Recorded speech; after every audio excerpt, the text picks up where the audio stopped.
Hello guys, നബീസിയാണ്. അപ്പോൾ ഇന്ന് ഞാൻ വന്നിരിക്കുന്നത് കണ്ടില്ലേ, നമ്മളൊരു പച്ച മാങ്ങയുടെ ഒരു അച്ചാറിടാത്ത ഒരു റെസിപ്പിയാണ്. എപ്പോഴും നമ്മൾ അച്ചാറൊക്കെ അല്ലേ ആക്കുന്നത്. അപ്പോൾ നമുക്കൊരു വെറൈറ്റി ആയിട്ട് മാങ്ങ ഞാൻ ഇന്നലെ ഇത് അരിഞ്ഞിട്ട് ഞാൻ ഉപ്പ് ഇട്ട് ഫ്രിഡ്ജിൽ വെച്ചതാണ്. അപ്പോൾ ആ മാങ്ങയിലേക്ക് നമുക്ക് ഇഞ്ചി, വെളുത്തുള്ളി ചതച്ചത്, മുളക് പൊടി, മഞ്ഞൾപ്പൊടി, കായപ്പൊടി, ഉലുവപ്പൊടി, കറിവേപ്പില, പച്ചമുളക്, ഉപ്പ് വേണമെങ്കിൽ ചേർത്താൽ മതി. നമ്മൾ ഇന്നലെ ചേർത്തതാണ്.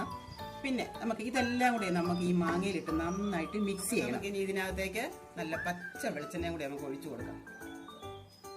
എന്നിട്ട് നമുക്കിത് ഇതൊന്ന് മിക്സ് ചെയ്യാം ഇതുപോലെ.